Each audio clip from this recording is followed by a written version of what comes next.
views and opinions of any of the guests of After Hours AM are not necessarily the views and opinions of After Hours AM, its hosts, its staff, or any of its affiliates.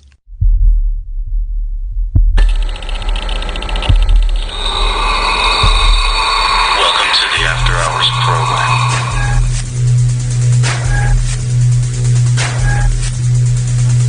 Are you ready? It's alive! It's alive! It's alive! Now broadcasting live from the After Hours AM studio, Joel Sturgis and Eric Olson.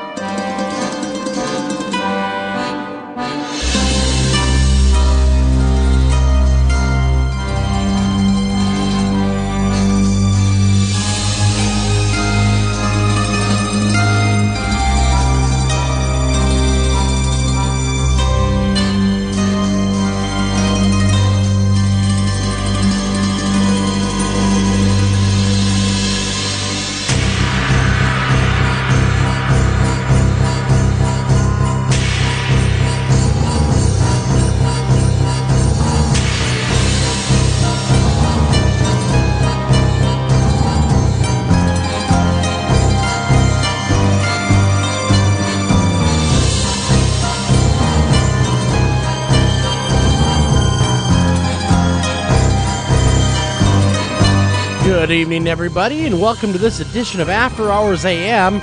And thank you, Midnight Syndicate, for the use of the Night of Krampus. That's right, tonight we're talking all things Krampus, aren't we tonight, Eric? We are. And, well, I gotta ask you right off the top, how's things on your end? Wow. Well, I've been wrestling with the computer. I don't know if we talked about this last week.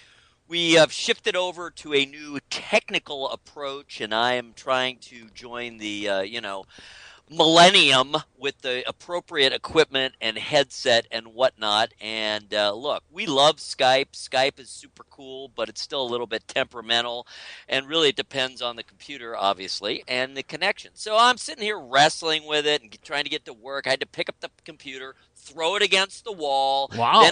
Then I kicked it, and it finally worked. Well, it must be a Mac.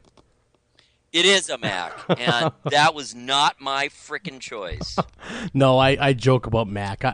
There's nothing wrong with Mac. But, no, we're going to talk tonight. We're going to talk all things Krampus, being that it's the Christmas season. Who's our guest tonight?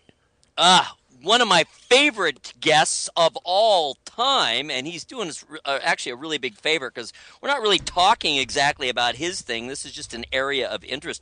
The great, excellent, world-famous, best-selling novelist Richard Cadre, and he is a Krampus aficionado. Really? And yes, the Sandman Slim series. He wrote one. Last time I interviewed him, he had a kind of a one-off book. It was the first time he's written a young adult book, and it was very creepy and spooky. I loved it. It was great. We were talking about that. He's got a new book coming out that's also not in the Sandman Slim series, and that's coming out in April, so we would love to have him back on then. Oh, absolutely. But Richard, talk about the book. Richard Cadre, man, he's one of the big kahunas in writing, and in fact, he's had a few movies out there, that he's been part of as far as writing. I do believe one of them was in 2001, wasn't it? Yeah. Which one was that? I'm not looking at anything right now. I'm still. Well, you don't coming to grips with the situation. It's all good. You know what? Sometimes everybody, and I don't care who you are, has a really wrestling match with computers, and they stink. They really do. I mean, I hate computers, to be honest with you. I remember the good old days before computers. Don't you? Yes. It is a love-hate relationship. Yeah. I've been a writer. I'm old. I've been a writer since, the 70s. So going way, way, way, way back. I literally used to have to, use a typewriter. With a ribbon in it. With a ribbon in it. Type things out. You'd have to turn it in if it was going to a, periodical, magazine, a newspaper, wherever it was going, or even just at school, and type it up. It was all extremely physical and tactile. If there were any mistakes, you had to fix them literally. Remember whiteout? Oh, I do. And then type over that. So it was much more complicated than it is now. Well- You come to take it for granted. You write it up. It's all electronic. You can edit to your heart's content. It's very easy. It's very quick. And I don't have to physically go. I don't have to mail pieces of paper or drop them off at an office. I True. just click send and it goes in an email. So that part of it is fantastic. But as we have become dependent on computers, their failings become more and more obvious. And if, in fact, they do fail, something goes wrong, something just isn't working right, you're stuck. It's a disaster. It's a nightmare. Well, yeah. I mean, what do you do if the grid falls tomorrow? I mean, we're all done for. Exactly. But, that's life. But that's all right. It's the Christmas season, man. Feel the love. Feel the love. Yeah, I mean, come on. We might not have a white Christmas here in Minnesota. I'm sure you don't either. And in fact, we had rain. 65 this weekend. In fact, we had rain today. That's going to turn into ice, unfortunately, and that's wreaking havoc with everything on my end. But that's all right, man. We'll get through this. But what I did see really cool was recently the movie Krampus. I did too. What did you think of that movie? I saw it with my son, so that was kind of fun because he's always super busy. This is my youngest son, the one who's 11, almost 12. Sure. And it was fun to go just with him because that's very rare. He does a lot of stuff because we're all so busy. He does things with his grandfather, with my dad, and he does stuff with friends. He even does things with his sister. But it's not very often that it's just he and I get to go do things, especially go to a movie. So just he and I went because no one else was particularly interested. And it was a lot of fun, and it made the whole situation kind of, more special. Sure. That being said, I was really pretty well, I'm much more now, so having written this article that I just finally published about an hour ago, Mm-hmm. took all day, even longer than usual. Oh my. But anyway, I was still pretty well versed in just the whole actual Krampus lore. In fact, we talked a little bit about Krampus. Yeah, we did last week with Midnight Syndicate. And in fact, at the top of the show, we did play the Krampus, the song by Midnight Syndicate that they graciously let us use for After Hours AM. That would be The Night of Krampus. I know. I heard it. Love it. Everything about it. So my problem with the movie kind of going into it was I had a pretty fair notion of who Krampus is, what he does, where he fits into the overall Christmas scheme of things. And frankly, the movie has little or nothing to do with that Krampus. That being said, as a movie, I liked it quite a bit. It was all right. It's funny. It's very well acted. I like a lot of those actors. I love Toni Collette. I like Adam Scott. I like David. I don't know. Is it Kutcher? The in-law, the brother. Yeah, I like him. He's great in the Anchorman series. Yes, exactly. Him. That dude. So he's good. The kids were all good. The main kid, kind of the star, the son of Toni Collette and Adam Scott, he was very good. So all of that was good. It was funny. It was interesting. It's definitely a very Christmas setting. It's kind of unfortunately for this family, kind of the downside of it. They're all running around doing their different things, and they're not really into the season. They're not being all festive. And then you have the grandmother, the German-born grandmother, who of course knows Krampus. Yeah, But here's the thing: I couldn't get around the movie. With the grandma, they're speaking English to her, and she's speaking German back to them. What the hell? She obviously knows how to speak English. As it turned out, she does. It bothered me. That's not unusual, actually. There's a lot of people who, where English is their second language in the home. Even when the people who they are talking to, their children or their grandchildren, etc., aren't really, very good speakers of whatever their native language is, in this case, German, at least they can understand it. And the person who's speaking it is more comfortable that way. That's not terribly unusual. I know, but I was thinking to myself, well, if you can understand it, why aren't you speaking it? Because she had a heavy accent. That's my guess. I don't know really for sure. But anyhow, the movie, if anyone hasn't seen it, and probably a lot of people haven't, because it's holiday season, hustle and bustle, it's definitely worth the $10 to go see it. Definitely worth it. You have a good time. I thought that The CGI was pretty good. I like the gingerbread men in there. I thought the special effects are wonderful. The little minion of Krampus. Yeah, they were. The message is be thankful for what you have, because it could be a whole heck of a lot worse, and try to make things better. That was really the message.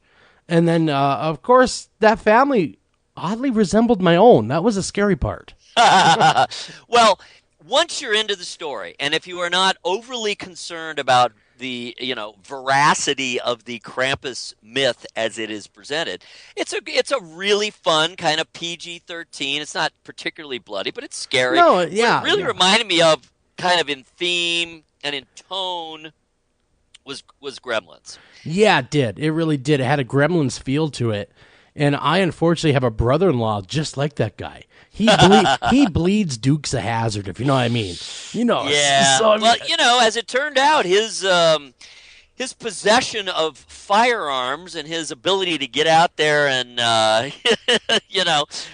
to be a hunter actually turned out to be quite helpful. Yes, it did. As it often does in times of crisis, no doubt about that. Oh, sure. I mean, come on. Who are you going to turn to if you're hungry? A hunter. Come on. If things all fall apart. But anyhow, no, the movie was really well put together. I liked it. I had really low expectations for the film, and it pleasantly surprised me. I give it a good solid 3 stars. Sure, I would too. There's. It's not a perfect movie. It's not, I suppose, meant to be. They take a lot of liberties with the Krampus ethos.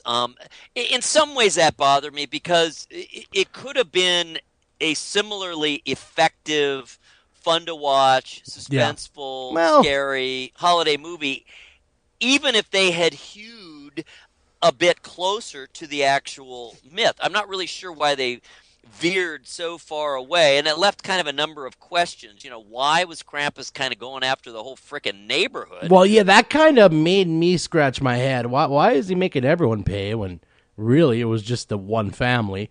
I think he just said, screw it. Yeah, you know what? Yeah, let's take them all out at once. Save all some because time. They all suck. Yeah, that's a horrible neighborhood. Horrible neighborhood. They all need to pay. Go. But, that being said, it was a decent movie, so definitely go check it out if it's still playing, which I know it is. It should be playing right through Christmas, I'm sure of it. Oh, yeah. So take a peek at it. Let us know what you think about afterhoursam@gmail.com. And you can also go ahead and get hold of Eric over there at americas-most-haunted.com. Exactly. And so let him know what you thought. But, Eric, moving right along, would you consider yourself vain? I mean, at all. Vain? Vain. Am I personally vain? Would you consider yourself a little bit on the vain side? I have a tendency to be a little vain every now and again. I'm extremely vain. Well, not a little vain. You're like on the other side of that scale. You're really vain. I'm really vain. The court grants a 50-year-old woman permission to die because she didn't want to grow old and ugly. Oh, my God. A 50-year-old woman who refused life-saving treatments was given permission to die according to court documents in the United Kingdom.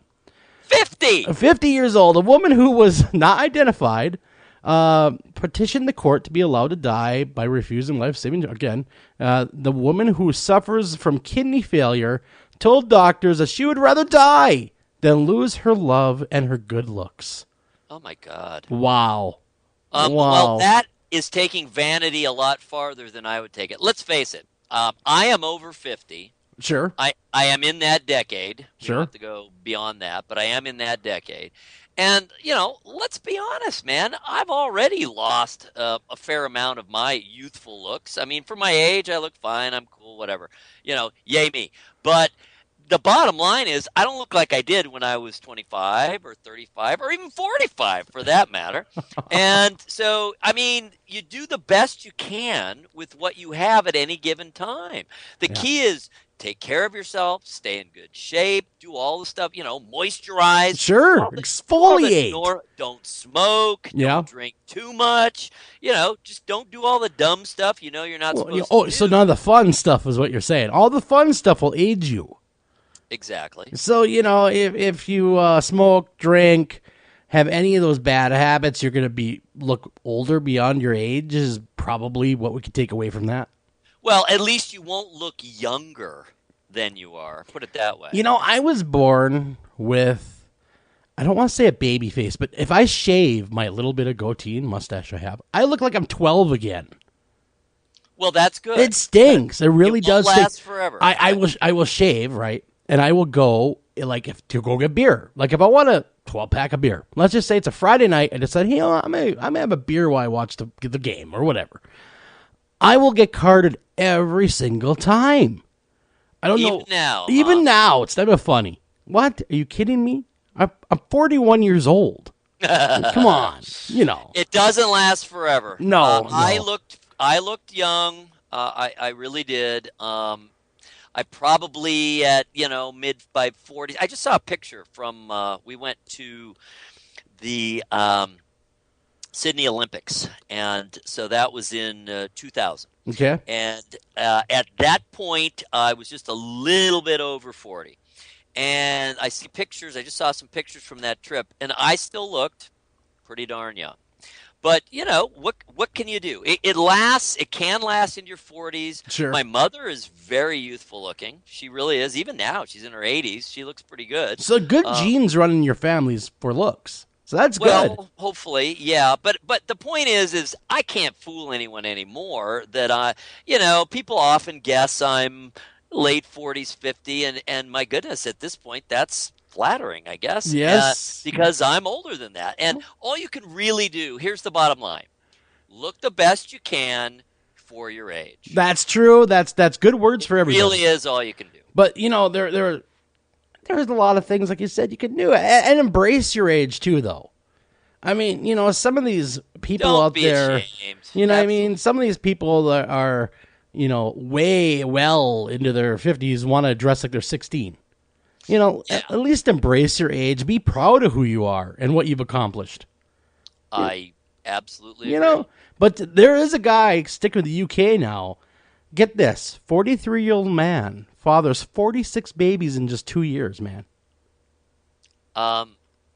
Obviously not with one woman. Well, this is in the UK again. This is all from Crazy News.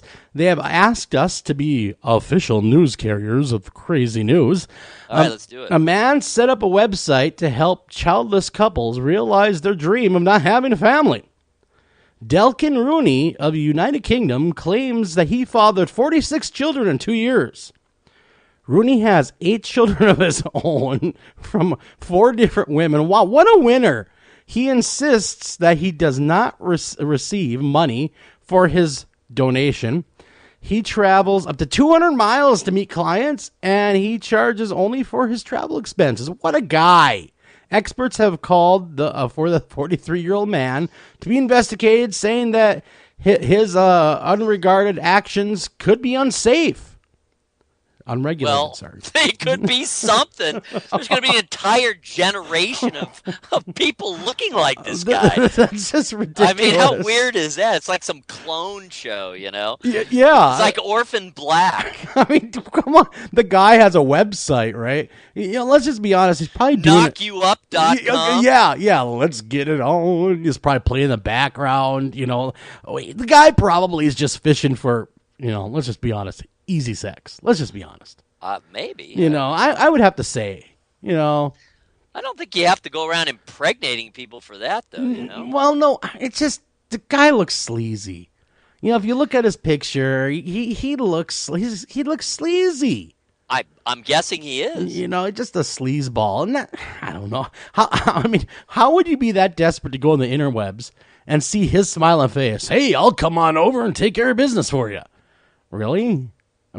Really? Would you really? So are these face-to-face transactions? Yes, he travels and he does the deed. I see. He travels and he does not just the deed. A donor. No, he's a participant. That's right. He's an active participant in the magic moment. See, I'm thinking less and less of this. I wasn't happy about it at first, and now I'm. No, less he goes on site donations. I see. And I refuse to give his website out because it does cite the website, but I just refuse to do so. Yeah, let's not do that. You know what it is, though? It's interesting. A lot of what we've been talking about lately, especially in the interview portion, are very kind of ancient, atavistic, tradition type things. And think of the biological, evolutionary impact that this guy is having, man. He is spreading his seed far and wide. He is definitely, I guess, really doing his part to make sure that he truly will be around for years to come in some fashion. He'll be around forever and ever. He will be for that many kids, 43 children in 2 years. That's gotta be it's disgusting, and B, it's got to be a Guinness Book of World Record though. You would think that he would be like in the Guinness Book. It's crazy go nuts is what I'm thinking. Yeah. Well, if you go to other cultures, such a thing is not unprecedented, where people are allowed to have multiple wives, sheiks and the like, people with tons and tons and tons of oil money. Hey, I don't want to typecast here, but that does happen. I remember Osama bin Laden's father was extremely wealthy. Yeah. And actually fairly westernized for a Saudi Arabian. And he had a number of wives, and he had dozens of children. Well, I guess you're right. It happens. But in the Western world, it's pretty peculiar. See, and I'm thinking about this from my Western sensibilities. I'm not thinking about like you are, that there's a wider, acceptance of this, like in the Middle East. Right. And so to me, it's gross to maybe to a sheikh or a pharaoh. He's like, hey, that ain't nothing. I got 71 kids in 1 year. What you talking about? Yeah. I mean, it is obviously, ultimately, it's a form of extreme egotism. Oh, absolutely it is. And, he can call it donation all he wants to and get travel expenses. I think it's disgusting, personally. And really, maybe he should be held accountable for all these kids. Yeah, I mean, you would think there would be legal and financial implications. You definitely think so, but moving along here, getting away from Mr. I like to make lots of children, we're going to go to Ohio. Yes, that's right, the very, very home state of our own Eric Olson. Where I am at this very moment. Angry dog shoots delivery pizza man, coming late. A man was hospitalized after he was shot by a dog, police said in Ohio. The pizza delivery man was shot by a dog when he got a hold of a loaded pistol, which I don't understand why this person would have a loaded pistol laying around, in a Toledo, Ohio home.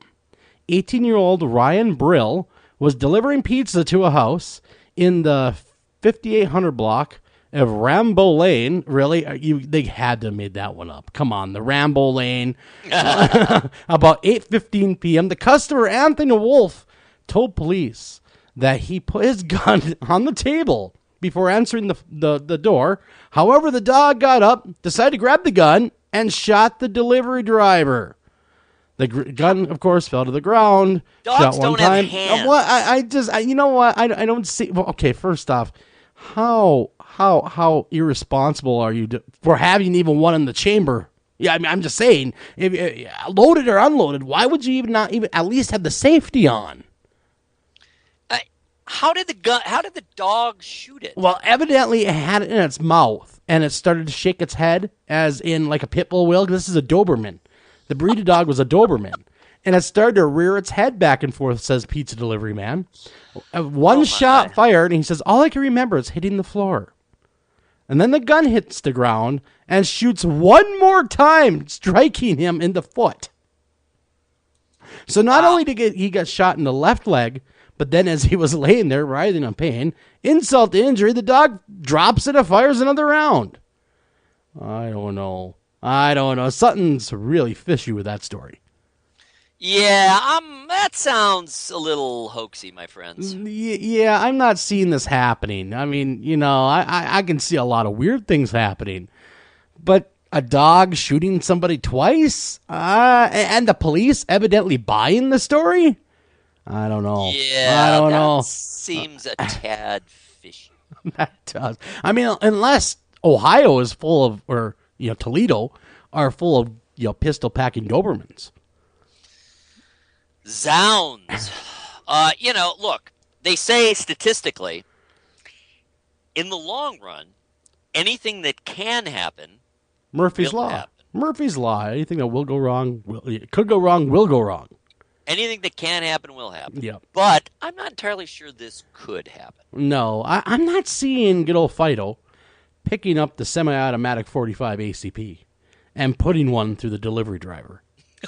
I'm just not seeing that happening. Besides, dogs don't eat pizza all that No, much. not really. I mean, People do. Yes. Did he at least give him a warning shot first, or at least a Dirty Harry look? One can only imagine. I don't know. My man. guess is it was the owner who did the shooting. And I'm thinking that's the case, and blamed the frickin' dog. blamed Fido. But on a serious note, it has been since we last aired. Like we did say, we keep you guys posted, and absolutely we will. The shooting in California has been linked to terrorism. Yeah, I'm shocked, aren't you? Yeah, that was. Yeah, I couldn't believe that one going down. Now that everyone knows about the shooting that took place in, where was that again? What city was that, Eric? San Bernardino. San Bernardino, California. Evan remembers that horrible tragedy, if I could talk tonight. And it would seem that they are linked to terrorism, which, like Eric had expressed, is not a far stretch. But what is a far stretch is the poor people that lost their lives and the way that things are a bit glossed over in some regards. I think that maybe we should be more proactive. I don't want to say profiling people because I think that's wrong, but being more aware of our surroundings. If you got a guy that's getting 10,000 rounds of ammunition and automatic weapons delivered to his house, you might want to at least ask what's going on. You might want to follow up on Yeah, that. just ask, be like, hey, what you doing over there? What you and her doing? I mean, why you have all those pipes? We really do need to pay a lot more attention. I think we need to tighten up some gun laws. We're not going to get rid of them. We're not going to become Europe. We know it, and even I, who is pretty far removed from the gun culture, I've fired guns maybe 10 times in my life, and not for 20 plus years. Yeah. So I'm pretty far removed, but I'm also very well aware of the Constitution. I'm well aware of the tradition of the nation, the frontier aspect, and the concern and the notion that a well-armed populace is your best defense. So I'm okay more or less with all that. Yep. But back to the matters of A, automatic, semi-automatic weapons, B, enormous stockpiles. How can they not keep track of that and be aware of it? There shouldn't be enormous stockpiles of weapons, ammunition, and explosives in individual citizens' hands. I'm sorry, there's just... Well, actually, automatic weapons, fully automatics, they are illegal. Yes. You have to have a Class 3 federal firearms license to own them, along with explosives. In fact, I do believe that pipe bombs are flat out illegal no matter who you are. And so, really, they were breaking the law all the way around. Sure they were. But what it was, is more than anything else, was also the customs, in my opinion, dropped the ball. How could they not catch these being delivered to their house? Exactly. On any number of fronts. ATF. I mean, you got something coming from... then they had somebody buy the guns for them, which is a lot. That happens a lot in this country. I'm sure it does. It's called straw man buying, which is illegal. And I happen to be, full disclosure, as everybody knows, a member of the NRA, as well as a gun owner. And I owned and purchased, and I am very responsible in my firearms, but all of them are owned and purchased legally. I follow the law, but see, a lot of these laws, unfortunately, they hurt the law-abiding citizen because the criminals will always get guns. Always, because crack isn't legal and we still get it. Meth isn't legal and we still get it. So really, I think you're onto something. I think it's better laws not taking them away because they're always going to be there. Well, even that's debatable, but yeah, I'll buy that. So I think we need to tighten things up. We need to track. We need to know who has these things. If we're not going to be able to keep them out of the hands of, anyone and everyone, then we at least need to know who has these things. Yes. Because obviously, someone who is stockpiling weapons in such a manner has something nefarious in mind. Generally, they do, and you know the laws only work on the law-abiding citizen anyway, though, Eric. Yeah, I mean, inherently, that's why we're law-abiding citizens. Yes, but statistically, when you change laws, when you tighten things up, when you start paying more attention to things, just statistically, it's just purely, a matter of practicality. It goes down. Usage goes down. That's how these things do happen. Yep. Does it happen instantly? Is it perfect? No, absolutely not. It doesn't. It's not anywhere near. No, perfect. absolutely. Nothing's ever going to be perfect. But we got to get out of here, man. We have to run a break. But, man, we're going to be talking about all things Krampus tonight. Don't go anywhere. You're going to want to hear this when we come back with your Haunted American headlines.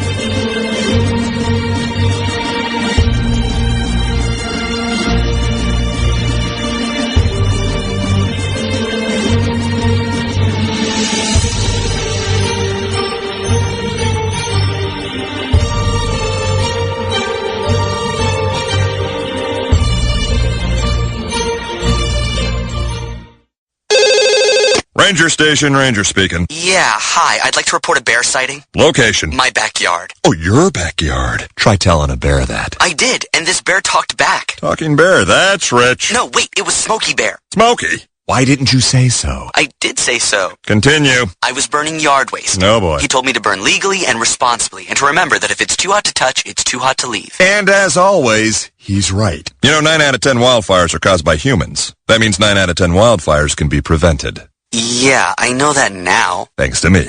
Actually, thanks to Smokey. As usual, the talking bear gets all the credit. Get your Smokey on. Always burn responsibly and contact your local fire department for open burning regulations. Because 9 out of 10 wildfires can be prevented. Brought to you by Smokey Bear, the U.S. Forest Service, your state forester, and the Ad Council. Learn more at smokeybear.com. Only you can prevent wildfires. I'm a mom. And just like millions of other women, that's why I own guns. We're responsible, we're law-abiding, and we're everything that makes America strong. Every day we're willing to use a firearm to defend our families. But the media will never tell those stories. If a mom puts a gun to the face of a home-invading thug and makes him run for his life, the story gets buried. But if she's unarmed and murdered, the cameras will be at the scene before the police. It's time for moms like me to speak out. We are the majority. We demand the freedom to defend our families. And we challenge the media to tell the truth about our rights. I'm the National Rifle Association of America, and I'm freedom's safest place.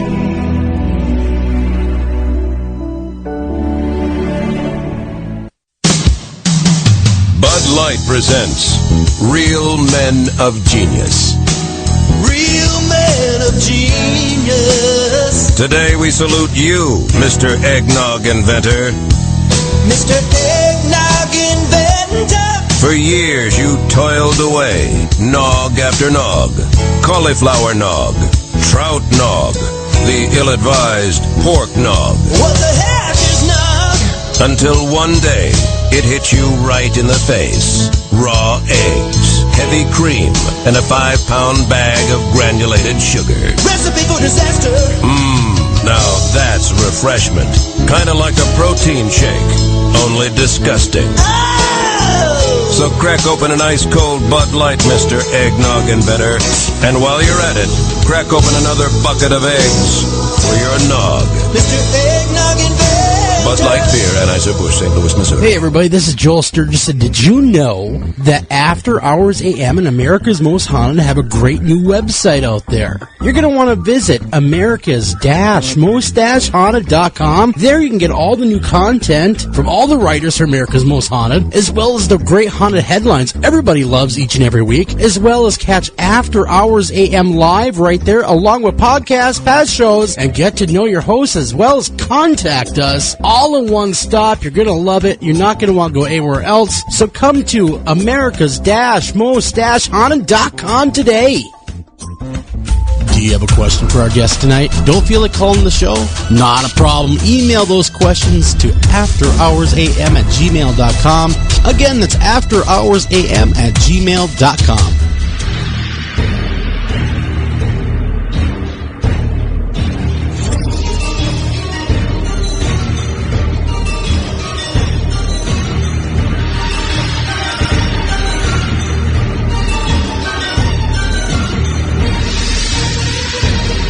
Welcome back to After Hours AM, and all music tonight, courtesy of Midnight Syndicate.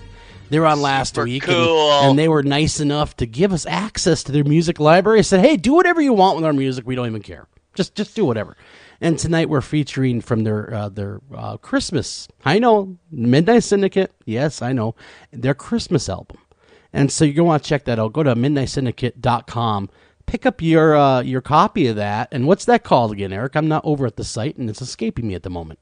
It's called Christmas, A Ghostly Gathering. And there you can listen to a few of the tracks, all that kind of good stuff. You're going to want to go on over there, midnightsyndicate.com. But let's get to what matters, and that is haunted headlines. And from America's Most Haunted, of course, you're going to want to direct your attention. Go to America's-most-haunted.com. Follow along, also the Twitter feed. Yeah, well, let's start off, obviously, with the story I worked on all frickin' day long, all this week, and I will continue on sporadically all the way through the season. We're doing a feature called Weird Christmas, and what really got me thinking about it was when we had Midnight Syndicate on the show last week, because that was an excellent example of weird Christmas. So we've been covering all kinds of different topics, looking at the actual life and the legends associated with St. Nicholas himself. We're looking at the origins of the American Santa Claus figure, and many believe that he came originally, that he was inspired by a northern, like way northern, like Siberian or upper Scandinavian shaman who actually dressed many in red and white in honor of their favorite hallucinogen, the fly agaric or agaric mushroom. Little drugs, that's all. It's the red and white mushroom that you see many places, especially in Europe, associated with Christmas, and it brings good luck. It's also associated with the New Year. And so there are many who believe that the colors of Christmas and the figure of Santa Claus go all the way back starting thousands of years to shaman from the great north who used the fly agaric mushroom. They like to smoke dope, is what you're saying. They like to get a little high. Yeah, go so go to the site and check that out, America's-most-haunted.com. There you will find today's story, which is what we're basing the show on tonight, all about Krampus. So go check that out. We'll get back to it in the next hour, the top of the hour, when we start talking about Krampus, when we bring on Richard Cadre. All right, so moving along, this is the season. Hey, this was a pretty cool, very interesting video. You know, I always kind of check out the reputedly haunted videos. Yes. Usually or often, it's fairly obvious that it's a hoax or that it's simply a misidentification or whatever. In this case, I don't really have any idea what it was. It's hard to tell what might have caused it. You know, you can get a glass to move very easily across a slick surface if it's just a little bit wet underneath. So we don't know if that was the case. No, does he have some of that monofilament invisible? He might. I don't know. You know, fishing line is what came to my mind when I watched this video. But the thing is, what's interesting particularly about this one is it took place during a broadcast. These are newscasters in Honduras, and in the middle of this newscast, the guy's glass just moved right across the desk. Moving along. You know, there it is, moving. You guys got to watch the video, and you know, let us know what you think, because quite honestly, I think maybe he's a prankster. Maybe. You know. Just hoping to get the other guy to go, whoa, what the heck? Usually so, but not always. You know, that's our position, right? Yep. Yeah, usually it's not real, but you never know. You just never do know. Sometimes it is. It's a Christmas miracle. It is kind of looking to the skies, which we like to do.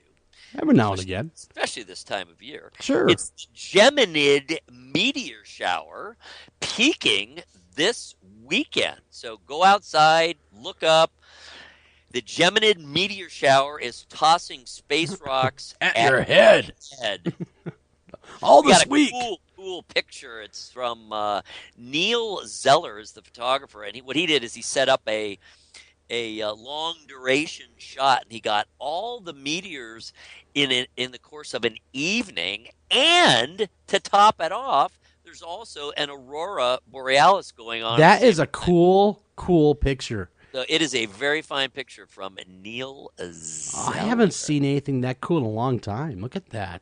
I know. Wow. It's really quite a shot. Man. All right, moving to the media, which we, again, often do. Did you watch Wayward Pines last summer? A little bit, yes. Yes, I did.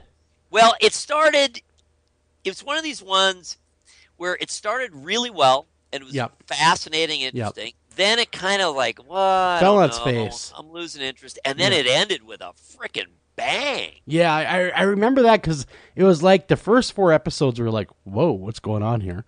Right. And then it kind of fell on its face for a little while. Yep. And I lost interest. Then I caught the finale. I thought, wow, they should have kept it that way the whole way. It was an amazing reversal. It's an M. Night Shyamalan, Shamalama Ding Dong, as we like to call him. Yeah. He's involved with the show. Oh, boy. I think he's exec producer. Whatever happened to his career, though? M. Night Shyamalan. Well, he kind of revived it this year with the Grandparents. I haven't seen that one yet. Have you? The Grandparents. I have seen a portion of it. I still haven't seen the whole thing in its entirety. But my daughter, the 16-year-old, and all her friends, they went and they said it was really, really scary.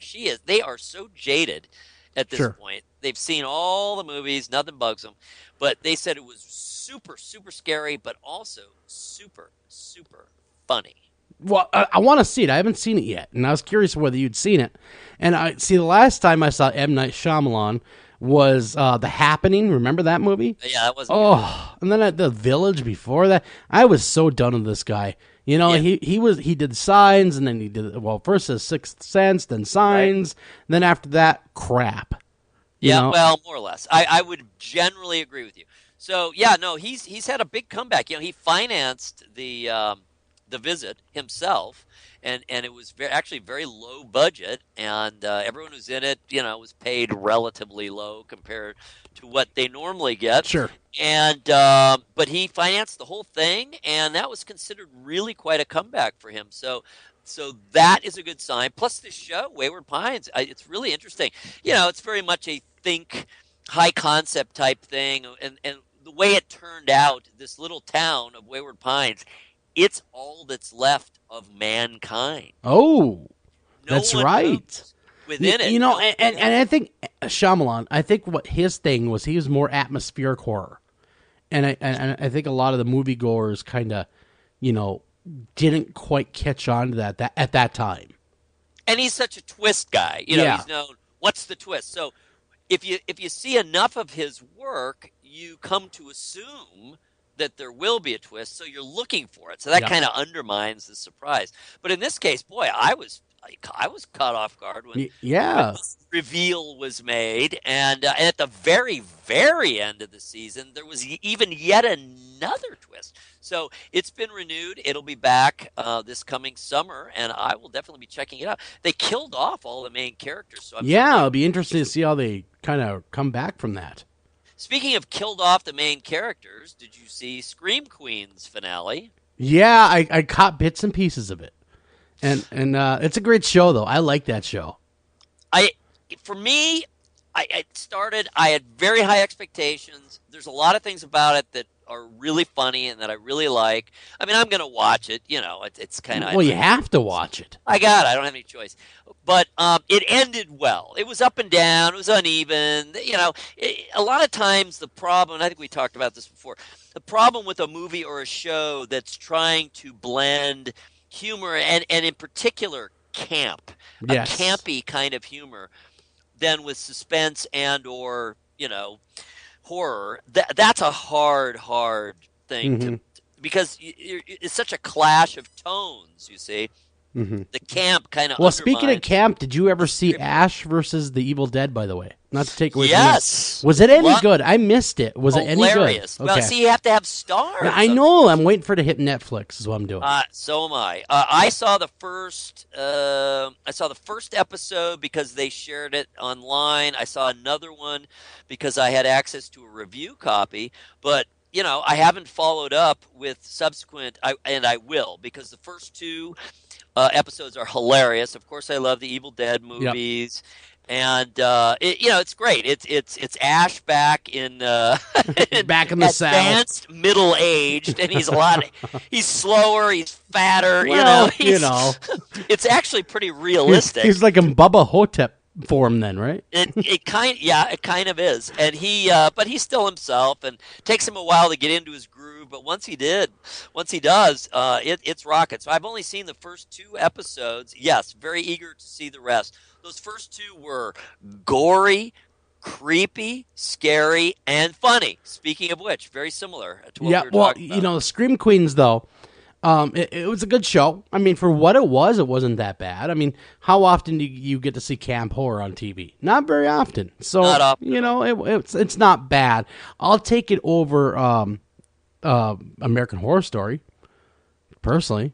I'll have to think about that. It depends which season and where we are in the season. I've been really up and down this season. There's things about this season Hotel that I love. I really like. There's been some really strange, creepy, evocative concepts and images. That's what we've said. That's what I've been saying all along. The problem with American Horror Story is it's about the moments and character interaction.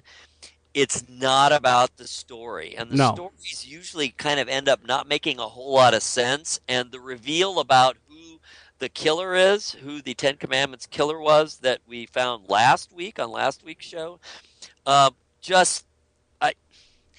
it was a cool episode in terms of visually and conceptually, but ultimately it just didn't make a whole lot of sense. There were just too many holes in the plot. I hear you. In retrospect, knowing who the killer is, and you look back, there's too many times when someone somewhere would have had to be suspicious of that person. I will not give it away, but it's a good season. I don't know if it's a great season. The more I think about it, I think that very first season really that's the classic. And the others have been good, better and worse in their own way. And some have been lighter, some have been even darker. Oh my goodness! But there's always great performances. It's always fun to see how it all comes together. It's fun to see how how Ryan Murphy works and Falchuk work in the ensemble and what they come up with in terms of the theme. They always do great. It's always very creative. Because it just ends up not making a whole lot of sense in terms of the actual storyline. No, I'd agree with you. I mean, you really gotta love the show to keep up with it. I mean, to deal with the show because it's so atmospheric. And then, of course, the characters don't even matter. That's what I don't understand with that show. What do you mean the characters don't matter? Why am I watching if the characters don't matter? Kind of feeling. Well, I don't know if I'd say they don't matter, but a lot of people, they're so eager to have famous people come in and do cameos and whatnot. Sure.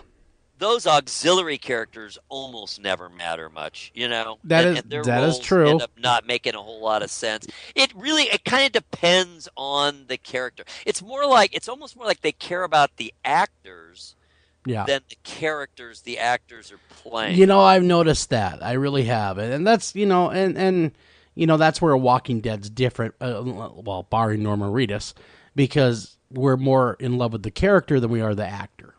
Oh, absolutely. I think you're right. I think absolutely. I think in The Walking Dead, it's the show that counts. It's the story, and it's the interaction of the characters. I'd say the actors coming and going, because, man, they really have come and gone. Yes, they have. You got a handful that have stuck around the whole time or almost the whole time. But beyond that, you've had a revolving cast that have been around from anywhere from, 1 to a few seasons each, Mm-hmm. and everything counts. Yes. Everything matters, and they seem to take an awful lot of care with foreshadowing. It's very novelistic, which it makes sense. It's coming from a graphic novel series, so it makes sense that they take those storylines. Sometimes they use them more or less as is. Other times they completely change them, and other times they kind of mash them up and grind them together and put various Mm-hmm. characteristics of comic book characters into a different character on the screen. But they have that really excellent base to work from, and a very long. It's been a number. I forget how many comics have there been. Oh, there's lots, many. And And they got enough to go on forever. They and do. It's the show. Back to what you said. I agree. It's the show that counts. Almost exactly the opposite of American Horror Story. Mm-hmm. I would agree. I like The Walking Dead better than American Horror Story. I do too. I like The Walking Dead better than most any show. To be honest with you, I mean, if I had to choose one, I'd definitely take The Walking Dead over Scream Queens as well. I'd take it over anything. Of course, but it has much more weight. It has a real sense of heft to it. Like, wow, this matters. Then later you go, God, it's just a stupid zombie. Well, yeah, TV but show. they make you care about the characters in the end. I do. Which that was nothing more. Really, when everyone thought Glenn was dead, oh my God, the backlash. I mean, I don't even think that Elvis, when he died, got that kind of backlash. Well, and how about this, meme that's taken over the internet? If if Daryl dies, we riot. That's what I heard. you know what's going to happen? That's taking a serious. That's taking a character. If Daryl dies, you're going to hear this: human sacrifice, dogs and cats living together, mass hysteria. That's if Daryl dies. I wouldn't be surprised. There will be repercussions. There will be mass hysteria. All right, let's go back to a little bit of physics. Now, okay. I am not a physicist, so some of this is definitely above me. Sure, but very interesting because, and I referenced it and tweeted it because I saw it in a ton of different sources. So it's a fairly important thing. What they're talking about is they may now see kind of a road ahead to quantum computing, which would be almost infinitely faster computing that we have now, and the road may be through quantum entanglement. What? Well, quantum entanglement is when two particles somehow magically become connected to each other, and you could put one particle on the other end of the universe, and if you do anything to that particle, the other particle is also affected instantaneously. It's kind of like identical twins. One stubs their toe, the other one feels it. It's exactly right. Okay. But the thing is, those two particles can be anywhere in the universe, and it happens instantaneously, faster than the speed of light. Remember, when we're talking about distances in the universe, we're talking in some cases billions of light years. So imagine something happened instantaneously, trillion light years apart. How does that happen? We have no idea. Wow, man, you are talking above my pay grade. No one has any idea how this happens. But if they're able to get this sorted out, this may lead to quantum computing. And there's an element of time travel in it, of course, if you think about it. If they're connected and they influence each other instantaneously, there has to be some aspect of time travel involved. Well, there would have to be. That's interesting as all heck, so I'm going to read that article. I haven't read it yet. Now I'm intrigued to how they come to this theory. A lot of it's, physics, but if you can take out the math and the craziness, conceptually, it's really fascinating. All right, obviously, we're real interested in strange Christmas traditions. We are. We're interested in strange anything traditions, but we do happen to be in the Christmas season. Yes. So moving on down, since we're about to get to Krampus here in just a few minutes, have you heard of Iceland's Yule lads? No, they're real. They're real. They're smelly and deranged. They are all of Christmas the elves. above. If you speak to an Icelander, I'm sure you know they take their elves. Oh, they do. Oh, very it's serious. seriously. I mean, like, no kidding. Like, there's laws. Don't disturb Yes. the elves. Don't disturb their ancestral homes. Yeah. I mean, they will route, even to this day, they will reroute a highway. What the heck? They live in Middle Earth? I mean, come on. They are not kidding, these Icelandic people. So these Yule lads, they have kind of grown out of the elf mythos, and they are attached to Christmas. But what they really are these kind of rowdy figures, more like a Krampus type figure, not all the way to being devilish, Not demonic, evil. but they're kind of smelly and rude. And they run around and they want you to give them stuff. They don't give you stuff. Well, it sounds like, that really my 2-year-old resembles that. She's smelly, she's rude, and she wants everything. But is she deranged? Depends. No, she's not deranged. Good. But she's everything else, though. She'd fit right in. So, yeah, there's yet another tradition. As I mentioned, I'm just kind of rolling down the @AM Haunted. Over at the Twitter. So everybody take your attention on over to twitter.com. Yeah, search out AM Haunted. You're going to find us. You'll be able to read all these really, really cool articles.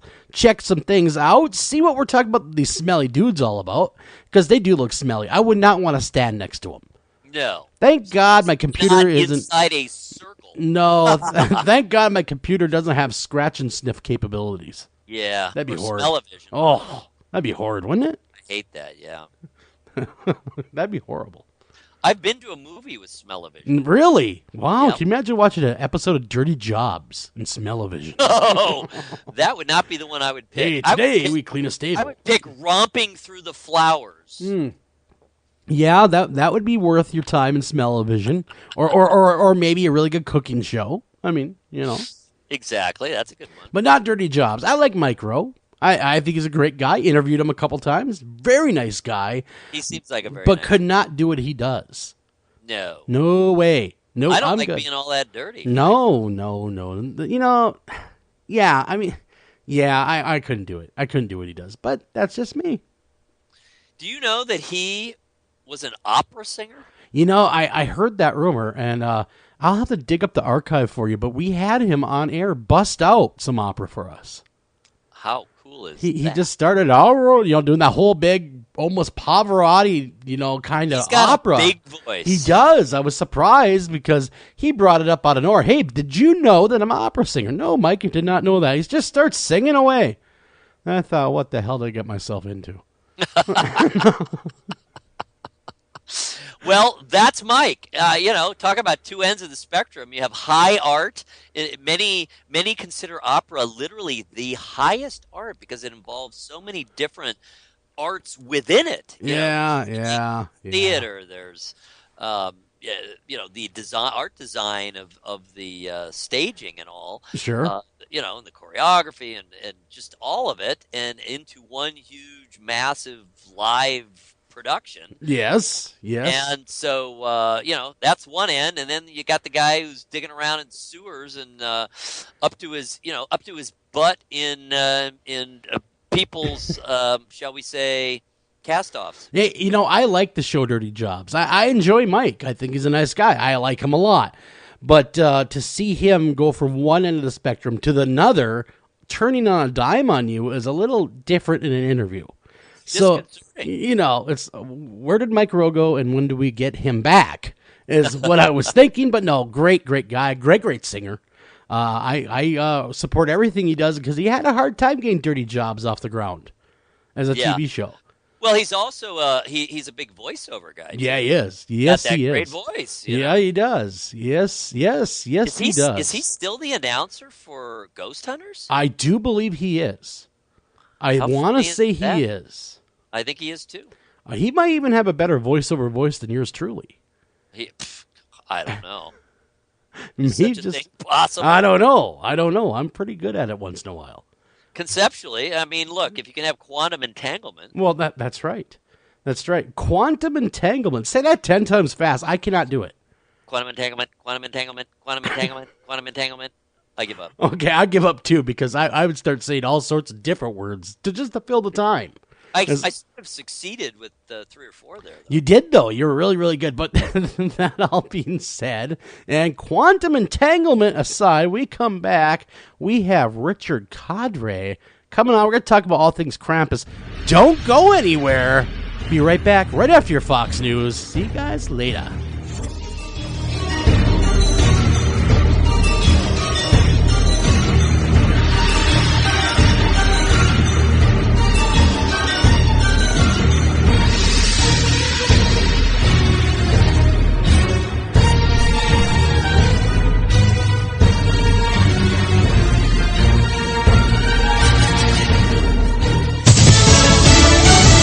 Fox News Radio. I'm Chris Foster. An armed man's been taken into custody at Arkansas State University in Jonesboro. No shots fired, no one hurt. The school remains on lockdown. Officers had that suspect surrounded about a half hour after he drove onto campus and warnings went out. Congress is kicking the can into next week on a plan to avoid a government shutdown. Fox's Jared Halpern's at the Capitol.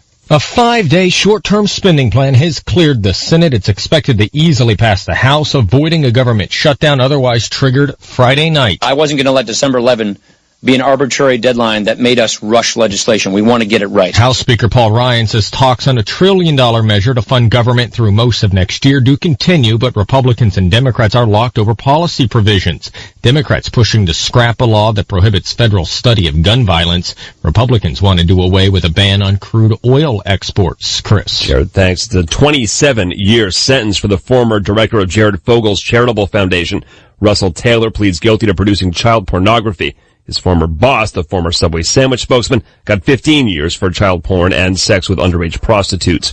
Donald Trump still dominating the Republican presidential polls. A new Fox News poll from South Carolina shows Trump gained support from 35% of voters in the first southern state primary. He's 20 points clear of the next tier. A national poll from the New York Times and CBS News also has Trump getting support from 35% of Republicans. Both of these polls were taken before and after Trump proposed banning Muslims' entry into the United States. Blake Berman, Fox News. There's an investigation at the Citadel Military College in Charleston, South Carolina. There are pictures of cadets on social media wearing what look like Ku Klux Klan outfits, all in white, pillowcases with eye holes on the kids' heads. The school's president says it appears this was part of a Ghost of Christmas Past skit. You're listening to Fox News Radio, fair and balanced. Syrian refugees arriving in Texas. The arrivals come after a federal judge was critical of Texas officials for offering what he called speculative reasons for denying access to the newcomers. Daley Ryan with the International Rescue Committee is helping to settle the refugees. He says they want to be free of the violence. They've been living with it for years on end. They've witnessed it and experienced it firsthand, and they're here for a new start. Texas officials fighting the refugees' arrival amid terrorist concerns aren't done yet. A new hearing will likely be held in January. Gernal Scott, Fox News. Troops in Afghanistan report finally beating back an assault by the Taliban. The Taliban launched an attack on the Kandahar airport on Tuesday that killed 50 people, most of them civilians. Afghanistan says the 11 terrorists involved in the assault were killed and that fighting has ended. The government's forces have struggled to stop recent advances by the Islamic insurgents since NATO and U.S. troops ended their combat mission in the country at the end of last year. Fox's Jessica Gallagher. There's money to be made in the fight against terrorism. Top executives at defense contractors Raytheon, Oshkosh, and Lockheed Martin told investors at a recent Credit Suisse conference that they stand to gain from the conflicts in the Middle East, including the war on ISIS. The president of the defense manufacturer Oshkosh told the conference that, quote, with the ISIS threat growing, there are more countries interested in the Middle East in buying Oshkosh-made MATV armored vehicles. Raytheon's top exec said he is seeing, quote, a significant uptick for defense solutions across the board in the Middle East. Meantime, the latest budget deal in Congress authorizes $607 billion in defense spending. In New York, Liz McDonald, Fox News. Household net worth fell in the third quarter for the first time in 4 years, according to the Federal Reserve, with home values up, but investment portfolios down. I'm Chris Foster, Fox News Radio.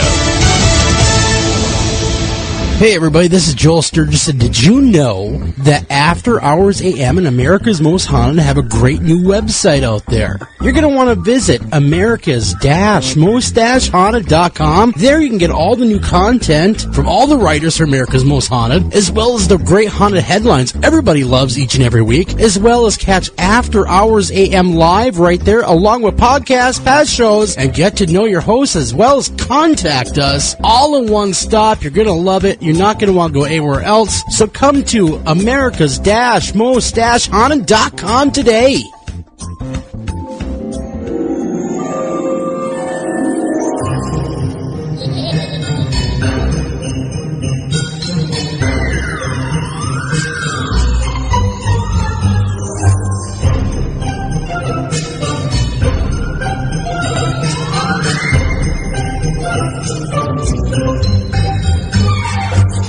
And welcome back to After Hours AM, everybody. I'm your host, Joel Sturgis, along with me, Eric Olson. And I would also like to give a big shout out to Midnight Syndicate for letting us use their Christmas catalog for the show and the shows to come in the rest of December.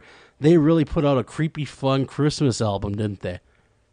Boy, they sure did. We love it. It really is kind of the perfect combination of real Christmas music. It's not, faux pseudo Christmas music in the Victorian era, primarily older type, more formal material, but they add their own creepy element to it. Plus there's some great originals, including the Krampus song that we heard earlier. So check it out, everybody. Again, midnightsyndicate.com. But tonight I have the real pleasure of talking to one of my favorite writers, to be honest with you.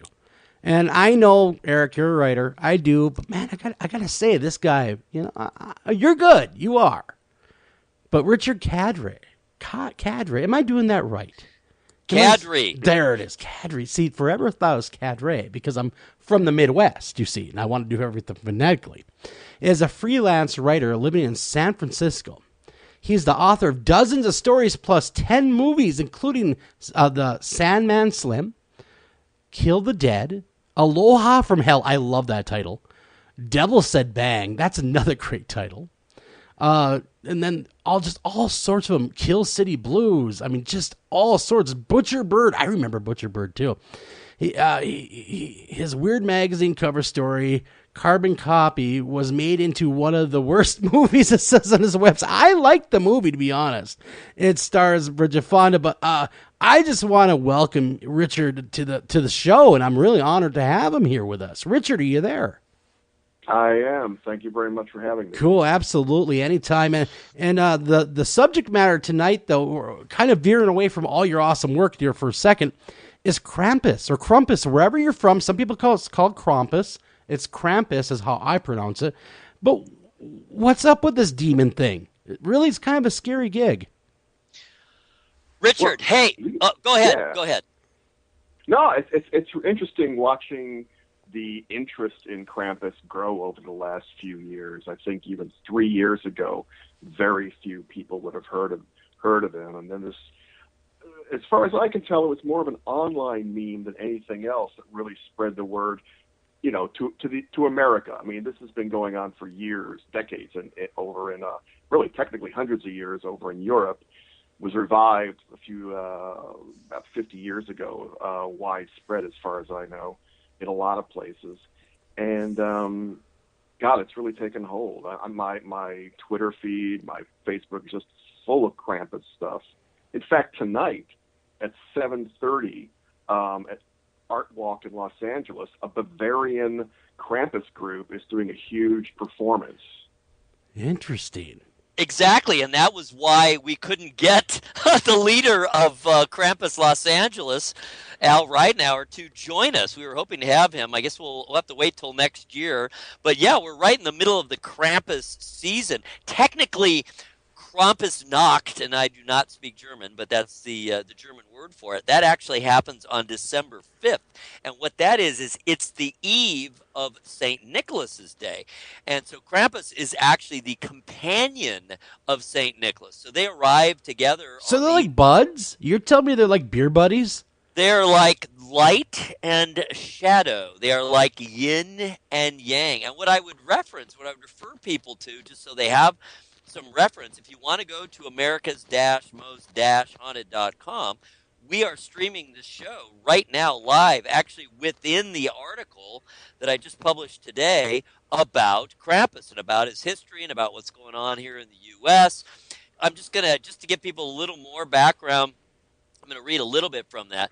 It seems you can't swing a dead cat these days without smacking into Krampus, as Richard said. The dark shadow to the bright light of St. Nicholas at Christmastide. The ancient alpine demon thing comes equipped with horns, fangs, claws, unruly fur, hooves, long creepy tongue, and wields chains, whips, switches, and bells. And while the Punisher of naughty kids has been terrorizing Germanic Europe for centuries, even millennia, he is now suddenly running rampant across the U.S. in a brand new feature film on TV, and he's appeared in episodes of Grimm, Supernatural, The Colbert Report, American Dad, in comics, and in novels. And of course, I know, Richard, you're real familiar with the Bram novel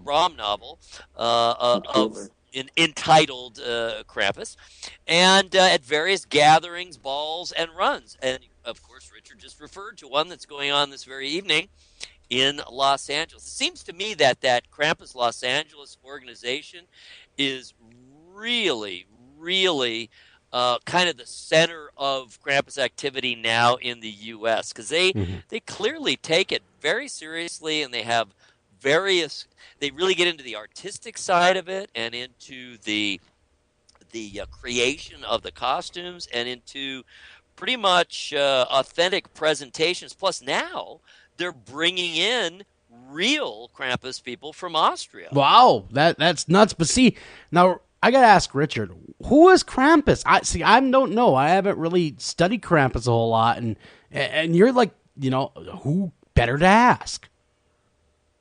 Well, Eric covered a lot of it. I mean, the basic part of it. I mean, he's a pagan. Originally, he was pagan figure. The sort of the horned lord of the forest is what a lot of people think Krampus came from, and then was sort of grabbed up by the Christians, and sort of Christianized a little bit, and then thrown in with Santa as the the creepy guy who keeps little kids in line.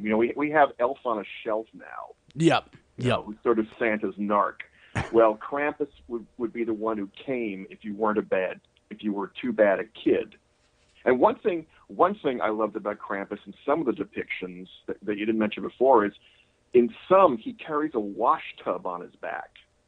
And if you were a really bad kid, he would drown you. Oh my! He didn't just. Oh my Lord! He didn't just spank you; he would drown the really naughty kids. Oh my gosh! He'll come in. I love that postcard. Speaking of drowning, that's full, where the tub is full of poor little babies. It's babies' heads, and he's not only drowning them, he's boiling them. Oh my God! I'm looking. Yeah, well, in some stories, he actually eats the bad kids. Oh. My gosh. I mean, wow. See, now I saw the new movie out that's, the Krampus movie that's hitting the theaters right now. And none of that was ever included in that movie. Yeah, well, I'm not surprised. In a Hollywood movie, they're not going to have baby cannibalism. I mean, I'm not even a nod to it. Not even a wink and a nod saying, yeah, if you're really bad, he'll eat you. Yeah, I haven't seen the movie, so I don't know yet. Eric, have you seen the movie yet? Yeah. We were talking about it a bit earlier. We've actually both seen it, both Joel and I, and we kind of came to a similar conclusion. As a film, it works fine. It's cast well. It's pretty funny. It certainly gets at the dynamic, the family dynamic that is so common at Christmas, and all of that's pretty good, and there's a lot of humor, and then once the suspense and the terror gets going, it's scary, and there's a lot going on. It's not scary, it's not very bloody, it's a PG-13, it's more like Gremlins in feel than say a real balls out horror movie. But nonetheless, it is spooky. It is scary. The thing that we both notice, though, is it really does veer quite far from the Krampus ethos. Mhm. And instead of using Krampus himself as kind of the main doler out of this punishment, he has all these minions, and the minions kind of have nothing to do with the Krampus tradition or even the St. Nicholas tradition. They're kind of really, they're Americanized. You know, it's Yeah. basically it's evil toys. Yes, it's what is it? Gingerbread Man, Jack in the Boxes, all that normal fare you'd expect in a American film. But That sounds almost like someone in the marketing department said, "We need toys." yes, that's exactly toys. Exactly. We need to make these toys that children love as frightening as possible. And they did that. I mean, they did that really well, but Krampus really wasn't a whole lot in the film. Interesting. And the figure of Krampus, when he does appear at the very end, I mean, he's plenty scary and all, but once again, he's not really very. He looks like a drunken Santa Claus. He's not very Krampus-like, even within the very broad parameters, of what Krampus can be. Certainly in the Krampus fests and in the walks and in the parades and whatnot, over in Europe, in Austria and Germany and Hungary, I believe, and the Alpine areas. They allow wide variation. All you have to do is look at pictures of these gatherings. There's any number of things that Krampus can be, but the Krampus in the film, it kind of isn't any of those things. So that was yet another issue. And then the very ending is actually clever, but somewhat confusing. I guess the filmmakers perhaps think it's the guy, and I'm not thinking of his name at the moment. It's the guy who made Trick or Treat, which is really pretty great. I love, it's kind of movie. It's kind of the last, great classic, Halloween specifically themed film, an anthology film where all the pieces kind of come together at the end. So he did really well with mythologizing, I think, in that. In this one, I think he thinks he's maybe starting a new tradition, and he felt free to adapt it kind of at his will because it's America, and he felt maybe he was starting more carte blanche. But, people are relatively aware, I think, of Krampus. Anyone who knows Krampus has some sense of who he is and where he comes from. And, of course, the media, like you said, Richard, has just been all over it. Yeah, it's kind of really, though, in my opinion, it's when it hits the American shores, it seems to get very, very watered down. Well, in a lot of, in certainly a Hollywood movie, I can definitely see that. You have the marketing people, you have the sort of censorship, the people who are worried about scaring kids too much. Sure. Who are we going to market this to? So, I mean, look at the American Godzilla. We have to sort of rewrite everything and make it worse. Yes. You're right. Absolutely. It's disappointing. Yeah, it really kind of was. See, now, the Krampus I kind of grew up with, knowing some of the story, was basically Santa says, well, hold on here, I need an enforcer, so he conjures up Krampus to be his enforcer, to deal with these bad children. And that's how it was told to me, but really digging into it, it goes deeper than that. He's he's his own. Been around he's been around for well over 1,000 years from some of the stuff I've read. Yeah, I mean, he's been around longer, if not as long as Santa Claus. Yeah. And that's kind of interesting how they wanted to make him Santa Claus's, enforcer. Really, he's his own standalone legend in folklore. Mm-hmm. Oh, yeah, he goes all the way back to the pagan era, and like so many other pagan winter solstice, end of year, New Year traditions, they were grafted on to Christmas once Christianity took over.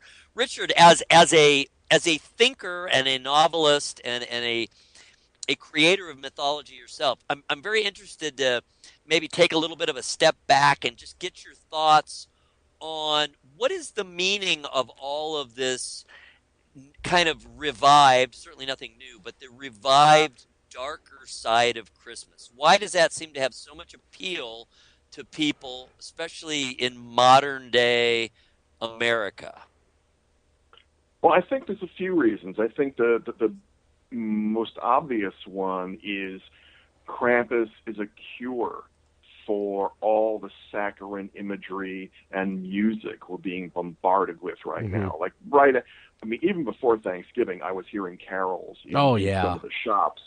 And, in a way, Krampus is sort of the metal version of Christmas. Sure. He is he's the Ronnie James Dio of Christmas. Good analogy. I like that.